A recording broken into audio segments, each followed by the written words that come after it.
आप सभी का बहुत बहुत स्वागत है द टेलीकास्ट में। मैं आपके साथ मोहम्मद अहमद। संगठन हो वो अपनी हिस्सेदारी की बात करती है कि चुनाव में मुझे हिस्सेदारी मिलनी चाहिए, चाहे वो अंसारी हो, चाहे दलित हो, महादलित हो। और ऐसी एक समाज है बिहार में, वो है दांगी। मेरे चैनल में आपका बहुत बहुत स्वागत है दिवाकर जी। धन्यवाद।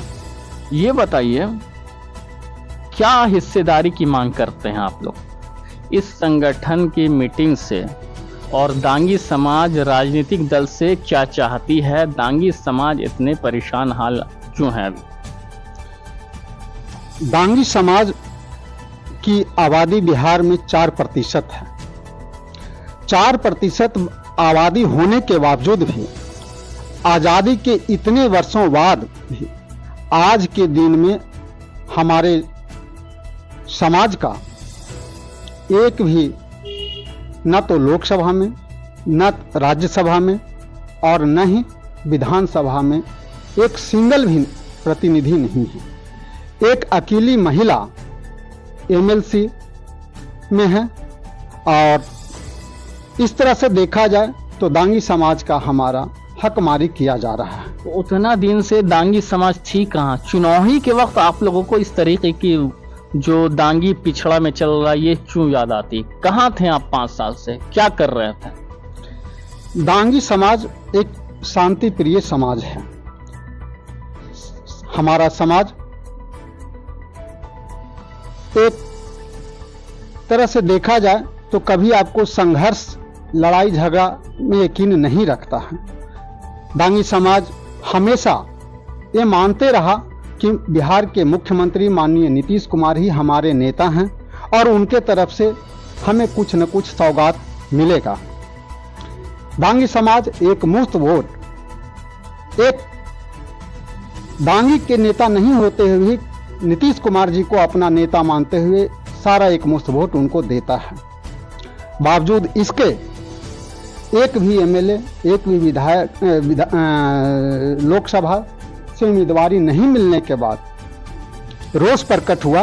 और जब हम गांव में बीच में गए, हमारा मातृ संगठन अखिल भारतीय दांगी क्षत्रिय संघ आपको हर प्रखंड में, हर गांव तक पहुंचा है। और जब हम सामाजिक संगठन से जुड़े हुए हैं, वहां जब जाते हैं तो एक बात उभर कर करके आती है, लोगों में एक रोष है कि इतना हम लोग काम करते हैं, एक मुफ्त वोट देते हैं, नीतीश जी को समर्थन करते हैं, बावजूद इसके हमको टिकट क्यों नहीं मिलता, हमारा विधायक क्यों नहीं, हमारा लोकसभा क्यों नहीं।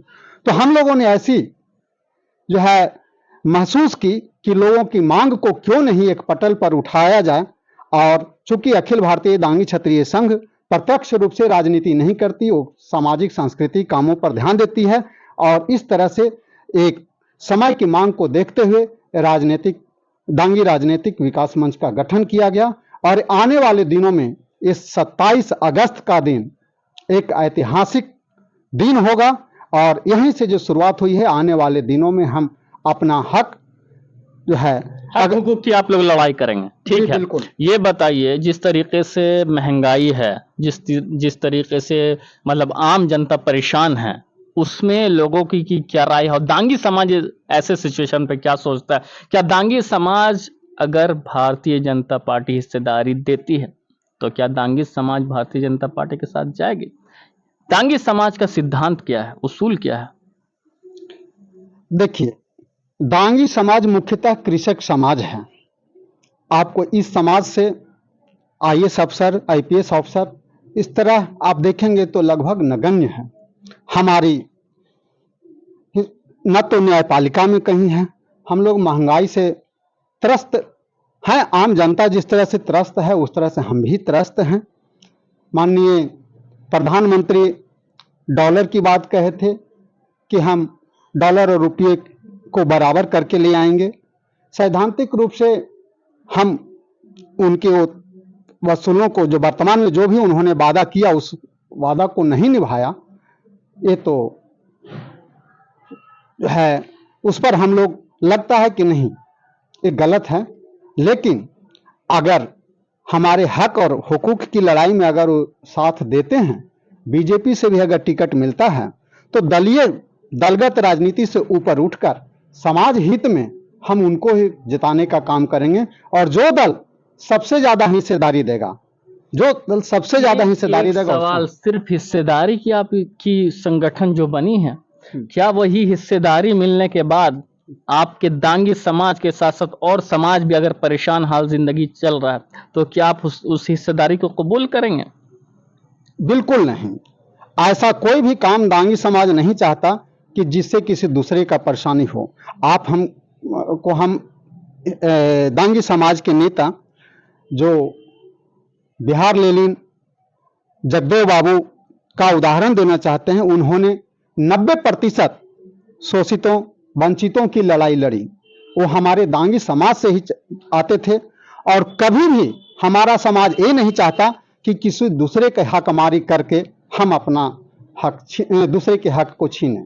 हमारा समाज हमेशा इतिहास रहा है, या तो बिहार लेनिन जगदेव बाबू हों या उपेंद्र नाथ वर्मा जी हों, सब ने दूसरे को प्रमोट किया। आज एक तरह से देखा जाए तो दांगी जाति के पिछड़ेपन का परोक्ष रूप से कारण ये भी है कि उन्होंने दूसरे जात को साथ लेकर चला और हमारे जात को कहीं न कहीं पीछे। राजनीतिक विकास मंच जो बना है दांगी का, दांगी समाज का राजनीतिक विकास मंच, तो क्या सिर्फ दांगी को राजनीति ही विकास, क्या दांगी समाज आपका जो राजनीतिक मंच बना है क्या वो आम सोच नहीं रखती है? आम जो परेशानी होगी आम जनता को, उसके लिए कुछ सोची है दांगी समाज? क्योंकि आम कोई चीज होता है जो कॉमन होता है उसमें तो सभी आ जाते हैं, दांगी भी आ जाते हैं, दलित भी आ जाते हैं, मुसलमान भी आ जाते हैं, फॉरवर्ड भी आ जाते हैं, बैकवर्ड भी आ जाते हैं। कोई एक समाज को तो टारगेट नहीं होता।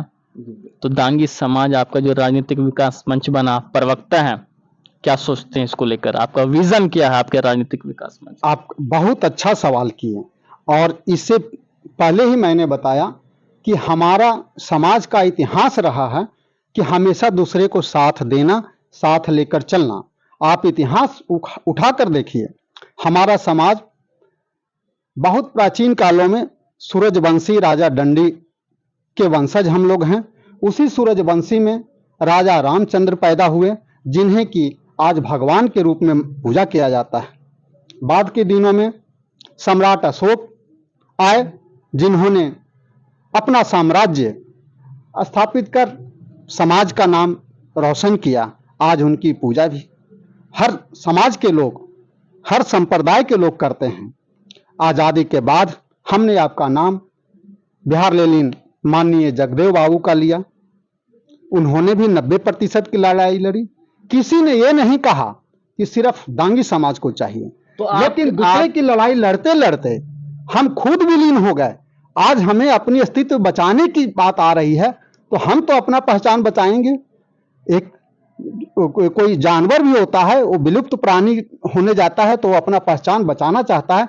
आज हम अपनी अस्तित्व को बचाने की लड़ाई लड़ रहे हैं। अगर हमको हक नहीं मिलेगा हम दूसरे को कैसे बचा पाएंगे? इसलिए इसको अदरवाइज न लिया जाए। हम आपका यही कहना है कि सिस्टम में रहेंगे तो और भी समाज को बचा सकेंगे, अगर हम रहेंगे ही नहीं तो अपने को ही नहीं बचाएंगे तो दूसरों की क्या बात तो कैसे बचाएंगे? सबसे पहले हम स्वस्थ रहेंगे तभी दूसरे को। ये दांगी बिहार में जो दांगी समाज है इस बार आह्वान कर लिया है कि एक नई ऊर्जा भरना दांगी समाज में। बिल्कुल सर, ऊर्जा तो इतना है, कल आप आते देखते तो वहां लगता कि इतनी ऊर्जा, जितना हम सोचे नहीं थे उससे ज्यादा ऊर्जावान थे लोग। सब में उत्साह था कि ये काम बहुत पहले होना चाहिए था और पहले क्यों नहीं हुआ। मलाल है इस बात का, कोई बात नहीं, हम कल से शुरू किए। कल ही हमारे लिए ऐतिहासिक क्षण है और आने वाले दिनों में हम इसको साबित करके दिखाएंगे। इतिहास दांगी समाज का इतिहास लिखाएगा और दांगी समाज जात के साथ जमात को लेकर करके चलेगा। किसी एक जाति में न तो पहले कोई नेता हमारे यकीन किया है जो पूर्वज के बड़े बड़े योद्धा हैं। मैं छोटे मोटे को नहीं कहता हूं, लेकिन बिहार लेनिन जगदेव बाबू का नाम हमने लिया, लोक रत्न माननीय उपेंद्र प्रसाद वर्मा का मैंने नाम लिया। इन्होंने हमेशा जमात की बात की। अब ये बताइए, लास्ट क्वेश्चन और सटीक क्वेश्चन, यदि कोई राजनीतिक पार्टी हिस्सेदारी नहीं देती तो दांगी समाज का क्या रुख रहेगा? लोकसभा चुनाव अगले वर्ष में जो आने वाली है, हम हिस्सेदारी नहीं मिलने पर स्वतंत्र कैंडिडेट उतारेंगे और कम से कम 2 लोकसभा, संभव हुआ तो 3 लोकसभा पर भी करेंगे। और उस स्वतंत्र उम्मीदवार को जिताने का भी काम करेंगे। हमारी शक्ति का प्रदर्शन उस समय देख लेंगे राजनीतिक पार्टियां कि इनके अंदर क्या दम है। अगर हम जिताने का काम करते हैं तो हराने का भी उनको काम करेंगे और अपना कैंडिडेट को जिताने का काम करेंगे। और आने वाले दिनों में अगर संभव हुआ तो जरूर पार्टी का भी गठन